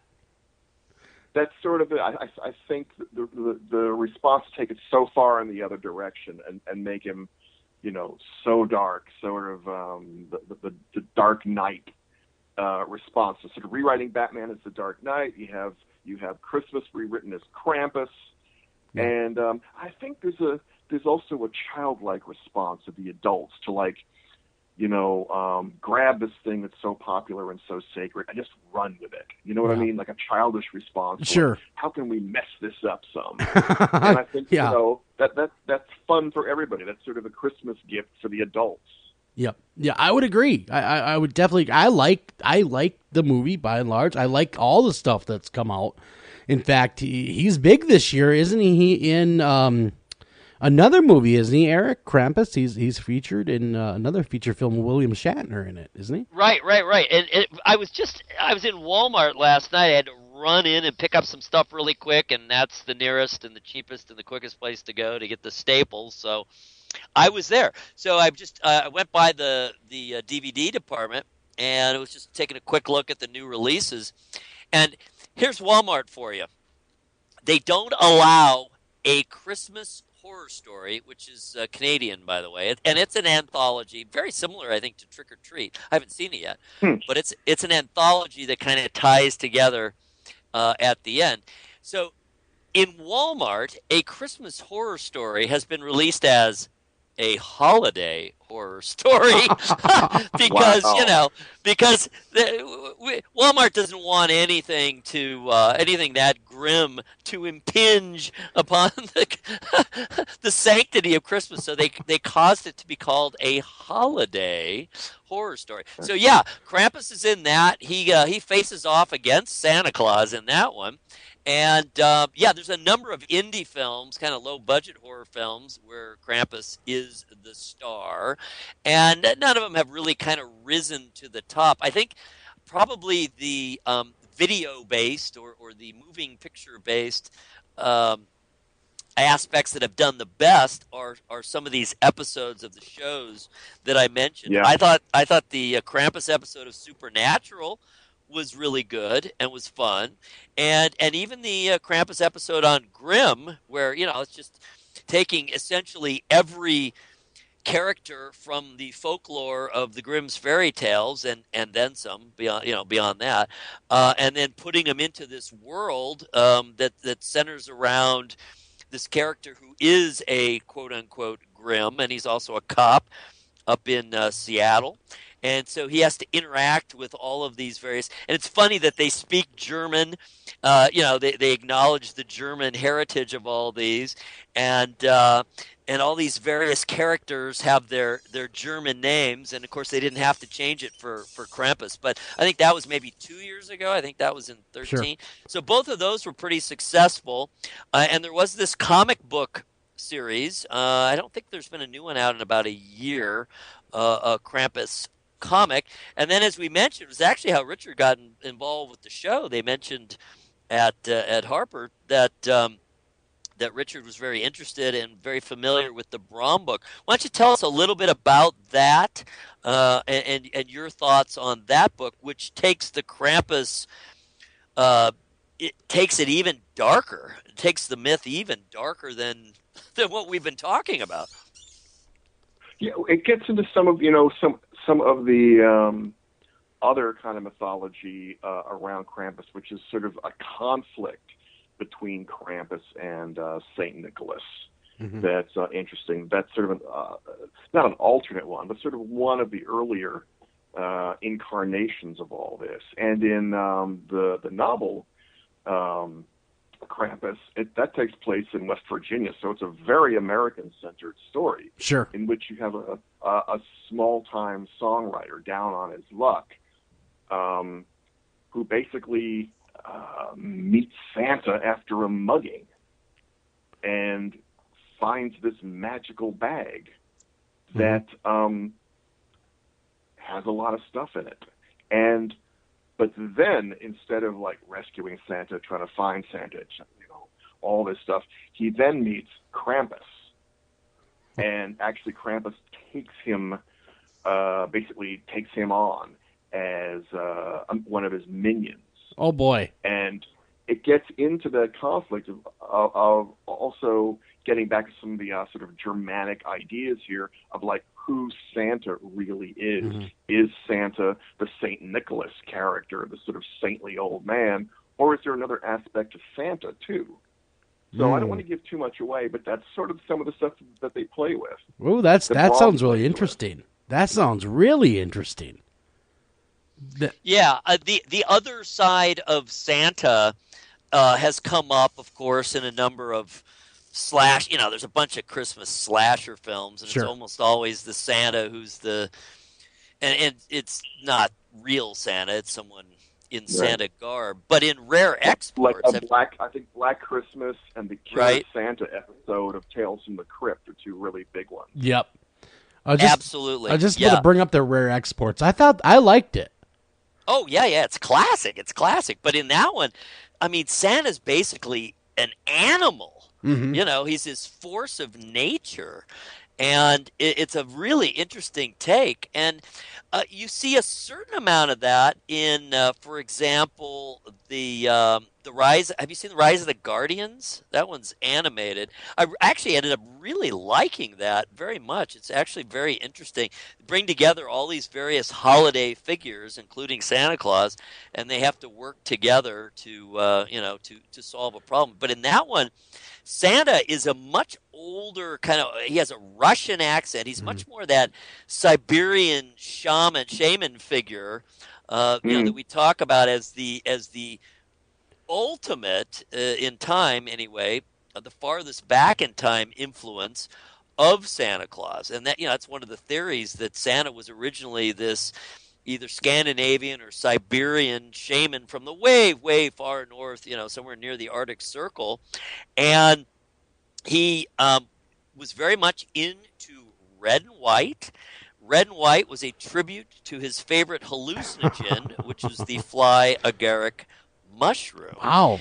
And once you know about this mushroom, this red with white spots, it starts showing up everywhere. See, since you told me that, I can't look at Santa the same now. You know what I mean? The kids are all excited for Santa, and I just want to say, yeah, he's actually really into mushrooms, by the way, kids. He's a shroomer. There's no doubt about it.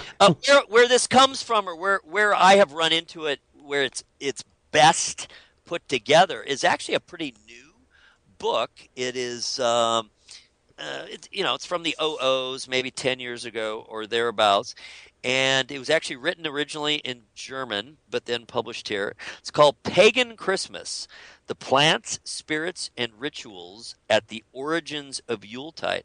And you want to read just something that is absolutely in contrary defiance to the treacle, to the saccharine American Christmas. It is this book. This guy is talking about, he is saying, hallucination and intoxication is at the very core of not only Christmas, but the whole winter solstice, New Year tradition, and that goes back thousands of years. And this was a time of contemplation. This was a time of great worry and concern. Would the sun come back? The days are getting shorter. They're getting shorter. If you go far enough north, there's no light at all for a significant period of time. Sure. And so this was not something to be taken lightly. Of course, the only artificial light you had was fire. And which again puts the emphasis, reminds you how important fire is. I did a story on the Yule log, I think yesterday. As I say, I'm doing this series on weird Christmas, and that's another odd tradition is the Yule log, the anthropomorphizing of a piece of wood.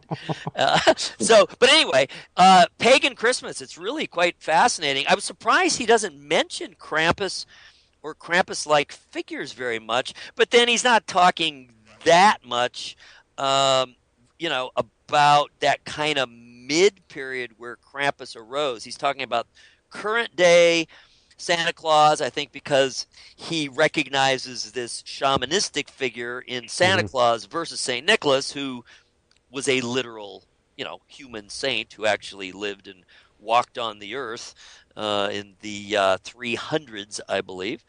Interesting. On him, very, very interesting. Well, Eric, I hate to cut you off. We got to run a break, everybody. We got to go to break, pay some bills, be right back right after this. We're going to find out, was Krampus the only Christmas demon?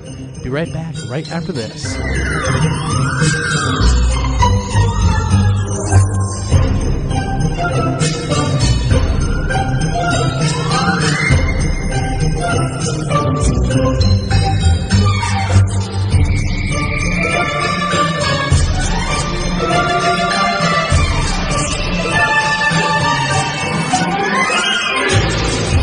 Hey everybody, this is Joel Sturgis, and did you know that After Hours AM and America's Most Haunted have a great new website out there? You're going to want to visit America's-Most-Haunted.com. There you can get all the new content from all the writers for America's Most Haunted, as well as the great haunted headlines everybody loves each and every week, as well as catch After Hours AM live right there, along with podcasts, past shows, and get to know your hosts, as well as contact us all in one stop. You're going to love it. You're not going to want to go anywhere else. So come to America's-Most-Haunted.com today.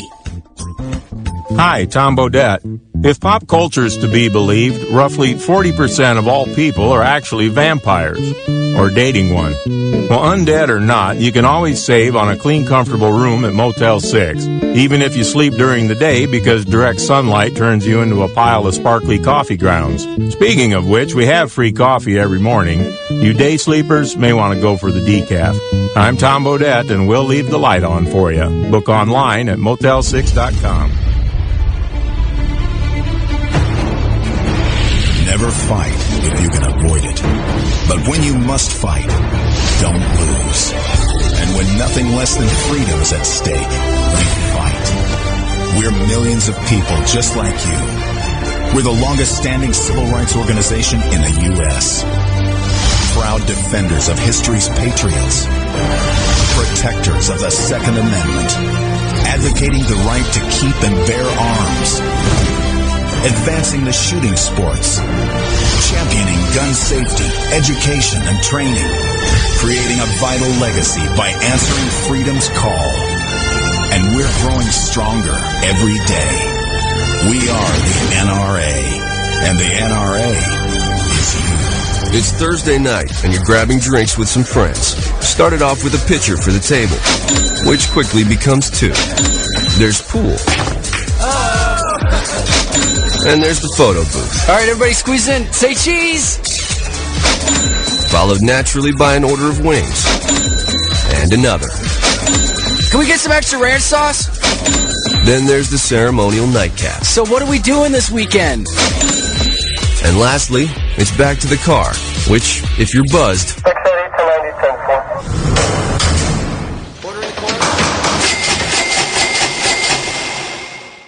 could be the most expensive night of your life. Getting pulled over for buzz driving could cost you around $10,000 in fines, legal fees, and increased insurance rates. Nothing kills a buzz like getting pulled over for buzz driving, because buzz driving is drunk driving. Brought to you by the National Highway Traffic Safety Administration and the Ad Council. Do you have a question for our guest tonight? Don't feel like calling the show? Not a problem. Email those questions to afterhoursam@gmail.com. Again, that's afterhoursam@gmail.com.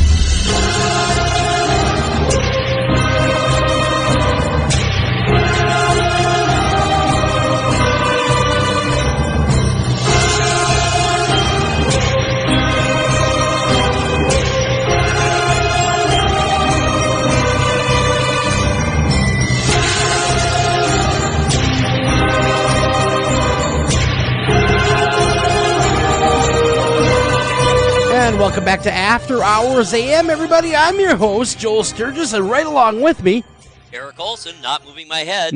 Not moving your head. That's a good thing, Eric. And tonight we got one of the greats, don't we? We do. Richard Kadri, very exciting. We're going to have him back on in April, by the way. What is your new book that's coming out in April, Richard? Yeah, it's a very different book than anything I've written before. It's called The Everything Box. And Interesting. It was my attempt. Sandman Slim is a humorist. It's a dark book with humor. And I wanted to do a book just to show that I could of mostly humor. So the original pitch for it was Terry Pratchett meets Carl Hiaasen. Wow. That I can't wait.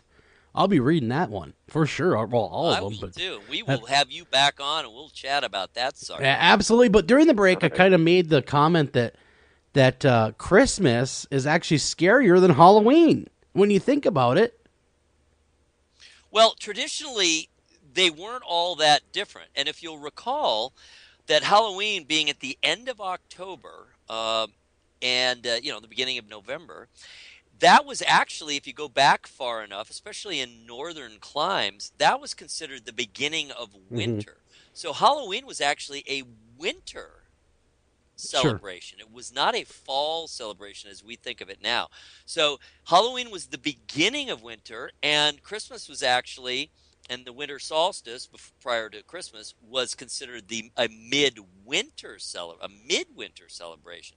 So a lot of the themes that apply to Halloween, communing with the dead, looking to the future, the thinning of the veil between this world and the next, all of those things can be and have been applied to the Christmas season. Look at the Victorian, as we talked about last week with Midnight Syndicate. Look at the Victorian tradition of telling ghost stories at Christmas. They thought that Christmas was the perfect time to tell ghost stories. Oh yeah, and they did. I mean, cold and bleak. Yeah, I mean, look at A Christmas Carol. I mean, the movie, of course, and the story by Charles Dickens. That's a horror novel and movie all the way through.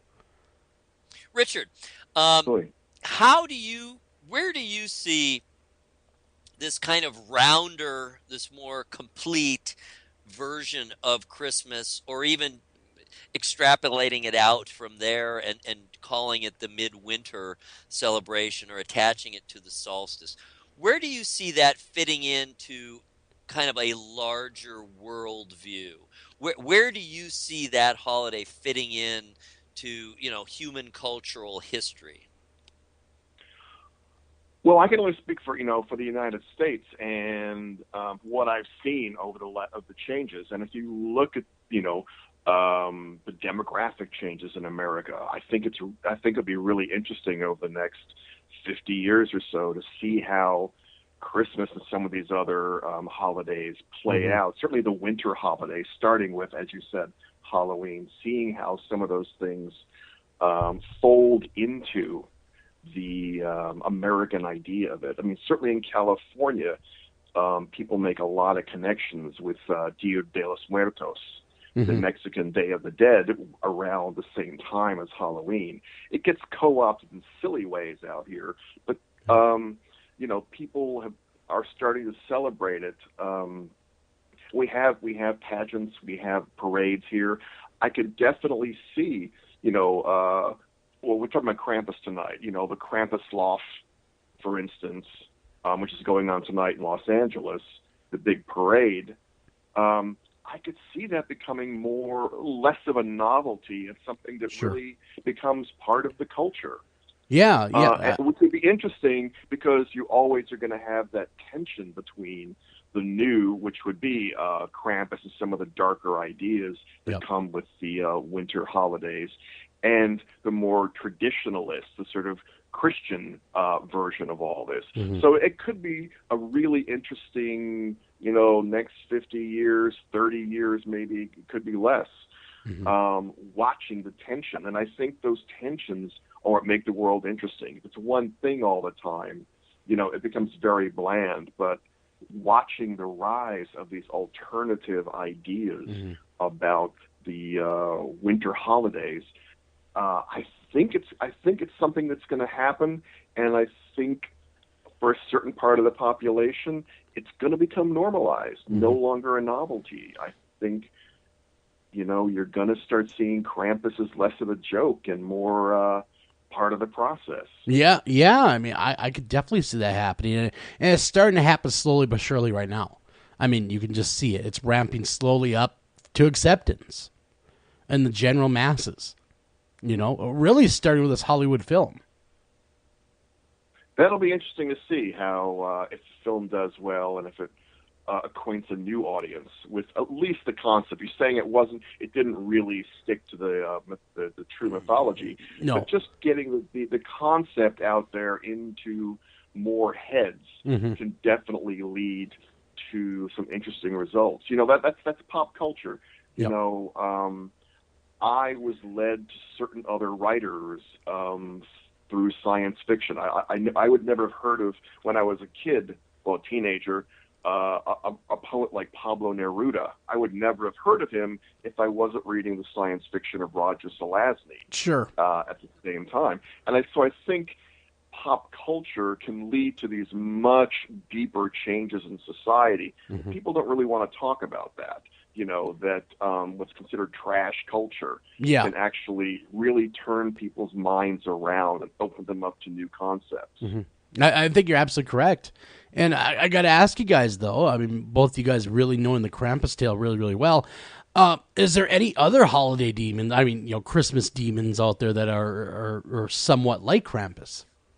Oh yeah, there's quite a few of them, and they all have like really foreign names that I don't want to pronounce. The Netch Ropech, if I apologize to anyone. Right, I know who you mean. Yeah.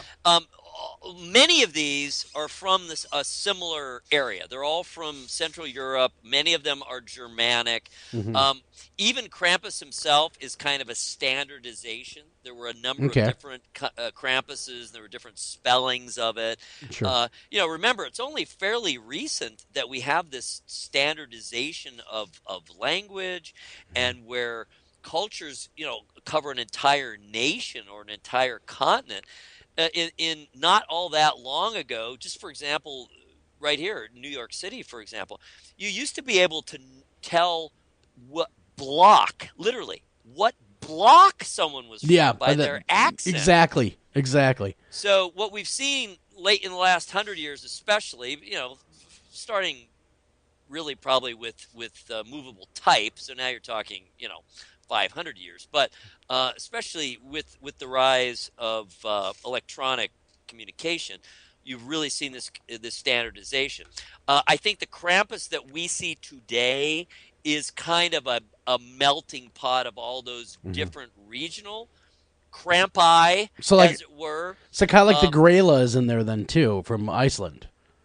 Yeah, kind of represented. They're all basically the same, similar anyway theme. What they all are is the dark companion to St. Nicholas, typically, because again, we're talking about the part of the world where St. Nicholas, even today, is still the predominant gift giver. Santa Claus hasn't really worked his way into what is ironically his original home, the Alpine region, really. I mean, that's where we think anyway of him being from. And then he kind of headed on up to the North Pole to get away from all the paparazzi, of course.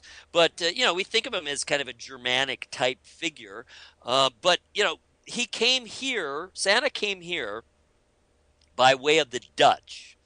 And they were the originators of the Santa Claus figure, and the transformation of St. Nicholas into Santa Claus began with the Dutch. And as they came over here to the U.S., then we saw a mutation into the figure that we know today. It was a combination of course, the Clement Moore poem, and the Thomas Nast illustration that went with the poem. Exactly. The sort of jolly fat man that you got from Thomas Nast. And it was kind of finished off by Sunblom, the artist for Coca-Cola, believe it or not, Okay.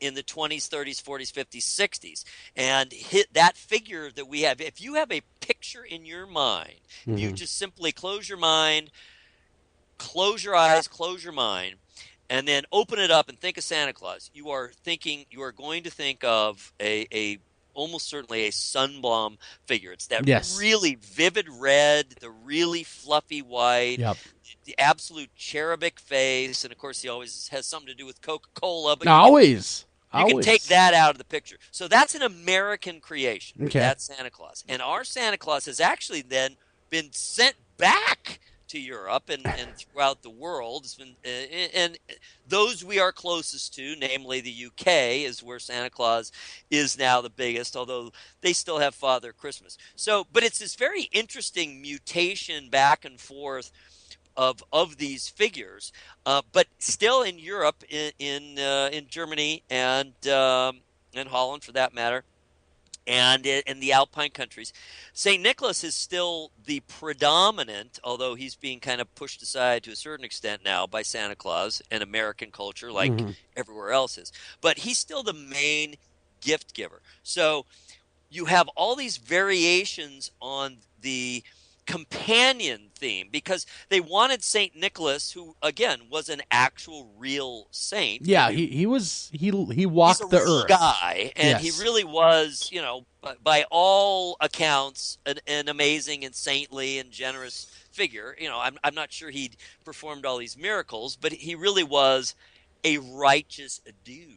So you have him, righteous dude, and in theory, he returns to Earth. That's what happens on his day, and that's December 6th, which was actually the day he died on, not when he was born, because they don't know what day he was born on. Okay. So on that day, he gets to return from heaven, and he's visiting all the kids, and the good ones get the goodies and get a little pat on the head, and the bad ones, well, they didn't want St. Nicholas to have to deal with the bad ones, right? So that's why they paired him with this darker figure. Gotcha. They didn't want to make him the bad guy, so they gave him an enforcer. Exactly. And remember how the image of Krampus, like you closed your eyes to think of Santa. If you close your eyes to think of Krampus, you can easily see the Christian devil. Yes. There's a lot in common. That was the first thing I thought of when I was looking at the Krampus stuff. I thought, wow, am I looking at Lucifer or Krampus? Absolutely. That's the pairing that again, when you have, as Eric was saying, you have the saintly figure. The Christian church would work in the devil, and the Krampus, the way he exists now is certainly based on the development of the devil in the Christian church over the last few hundred and thus years. the chains that keep him bind with Satan. Yeah, he has chains. That's right, and he wraps up the truly wicked. Yeah. And to take scourges them. He does all kinds of mean stuff, and the really bad kids, man, he just hauls them off to hell. Yeah, way down with these chains. So, so to wrap up my long story, the bottom line is there were a number of different figures who served in that dark, negative, punitive role. They weren't all called Krampus, but they were all relatively similar to Krampus in theme. Sure. And that's why you have all those different names. Okay. Also, if you go back in time, way back, pagan times, not only was Krampus, as he is now seen, affiliated with the winter solstice, so in other words, the end of December, the end of the year.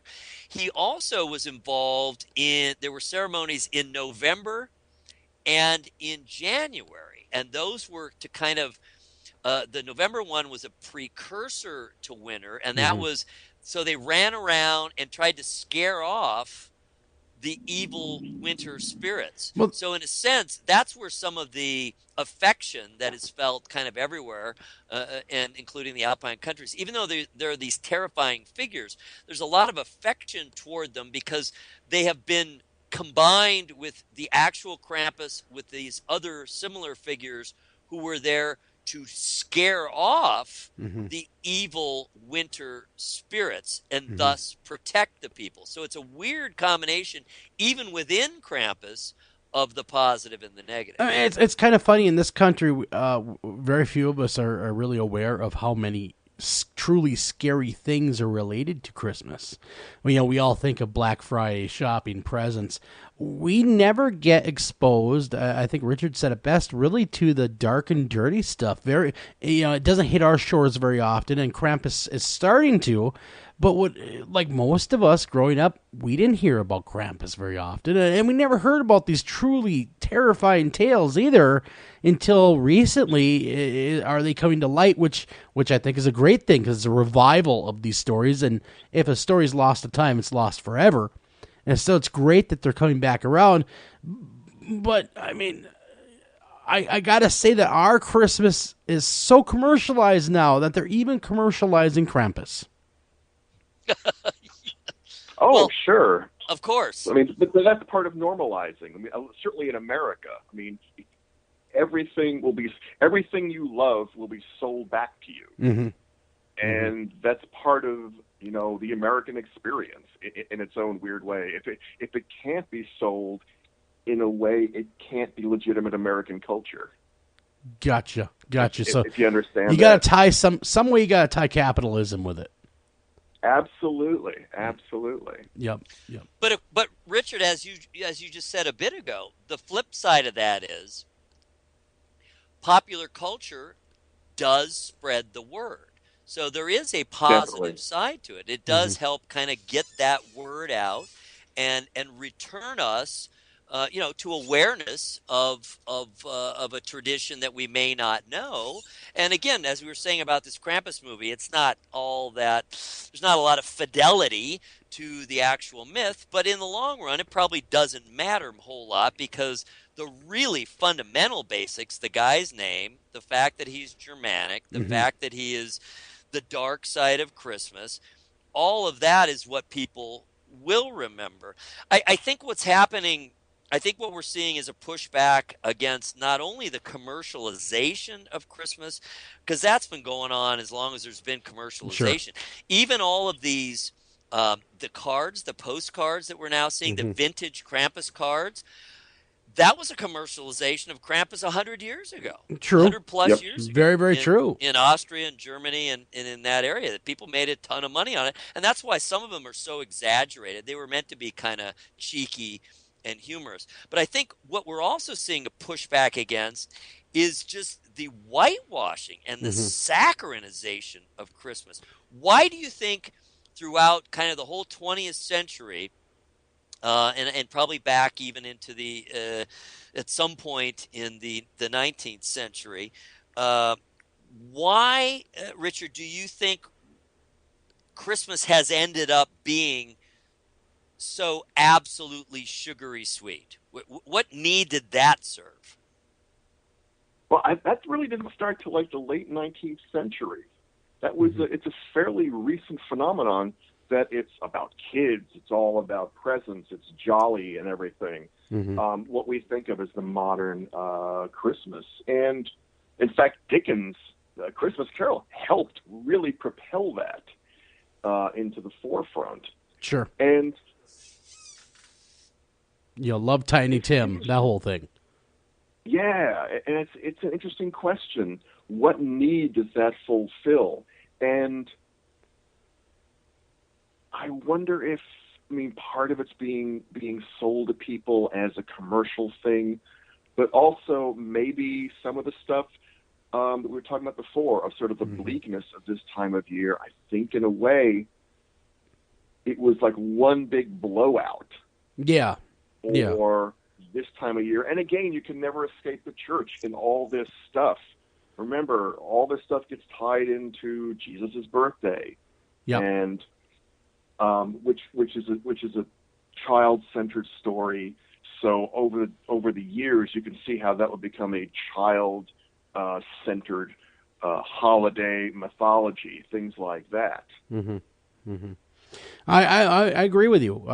And really, a lot of these myths, when they were, I don't want to say in their heyday because they're still here, but people had real things to fear. I mean, they had the cold to fear. They had a lot of things, a lot more. Wild animals. Yes, a lot more than we have to fear now, sitting in our nice warm houses, watching television or watching Christmas shows.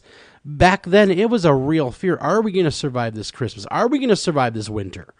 We don't have those fears anymore, and maybe that's kind of made us soft as a species. Well, I don't know if soft, but it's certainly given us other opportunities to think in different ways, and I think that's why Christmas has become so. Is it deliberately whitewashed? Is the question, or do we just forget? Yeah. Because we want to.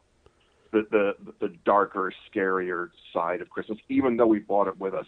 I've always loved that people kiss under mistletoe, and mistletoe is poisonous if you eat enough of it. I mean, it'll kill your pets, and if you're dumb enough to eat enough of it, little berries, it'll kill you too. Well, Yeah. It won't kill you, but it'll make you very, very sick. Yep. Yeah, and allegedly the poisetta is poisonous as well. Definitely too. Yeah, I mean, actually, both those things. Just as a heads up, keep them away from your pets. Yes. Don't let Fido dine on that. I think even holly is poisonous. So all of these traditional English greenery, it's all poisonous. It's all engineered to kill. That is funny. Bizarre. Strange. That is. That and the mushrooms. So once you get high on the mushrooms, don't eat the mistletoe. All right, I have a question for both you guys. Sure. Do you think the fundamental underlying meaning, and I don't mean meaning so much the way it's used when we're talking about, quote unquote, the meaning of Christmas, but the importance of Christmas and the Christmas season, is it fundamentally at its core religious, in other words, specific to Christianity, or is it even deeper something else? Richard, man, go ahead. Knock that one out of the park. I think it's definitely deeper. I think the church has been, the history of the church spreading around the world is you don't try to wipe out the local gods. What the church did historically is let's say, get into a new community and they'd co-opt all of the local gods and say, well, yeah, you call this god, something, but he's really this saint. Mm-hmm. And just gradually, taking over those things. So you have, the different tradition of all the different kind of dark winter spirits Eric was talking about. Yeah, I was going to say it's more like it's kind of like Christianity hijacked it for its own uses. And that was very deliberate. I forget which pope it was. That was one of his edicts: is don't go in and kill all the pagans because you're going to kill everybody in these other countries. What you do is you slowly seduce them by bringing their gods into the Christian fold. Yep, and that's smart strategy of takeover. I guess it worked. It's worked everywhere. It's worked a lot of places around the world. Well, man. Richard, we only have about 3 minutes left, and really I'd like to ask, how can people get a hold of your writings? How can they get a hold of you if they so desire? I know you have a website out there that, of course, give that out there, all that kind of good contact info. Sure. RichardCadry.com. You can read about my stuff there. If you have some question or something, you can find my contact information. I may answer, I may not. I'm really pretty busy at this time of year. But, I try to answer stuff that I can. You can find my books on Amazon, Barnes & Noble, all the usual places. But you know what, man? Your first choice should always be to go find something in an independent bookstore because they need your help and they need your cash. I agree. All my stuff's available. Well said. Well, Richard, I want to thank you for coming on the show, having kind of this roundtable discussion about Krampus and, of course, Christmas in general. It's really been an honor to talk to you. I've been a fan of your works for a very, very long time. It was a lot of fun talking to both of you. I really appreciate you. Well, can't wait to have you back. Cannot wait to have you back, and we can kind of dive into your works as well, because I got a lot of questions on some of your stuff there that I can't wait to ask. And again, thank you so much. And everyone, really love each other, take care of each other. No matter what you believe in, this is really a time to help each other. So give to the Salvation Army, give to your charities, because that's really what matters at the end, that we take care of each other too during this time of year. Again, thank you so much, Richard, for coming on. On behalf of myself, Joel Sturgis, and Eric Olson, we'd like to thank you for listening to this edition of After Hours AM. We'll see you next week. Take care of each other and beware Krampus. Thank you for listening to this edition of After Hours AM, and please remember to like us on Facebook and also follow us over on Twitter.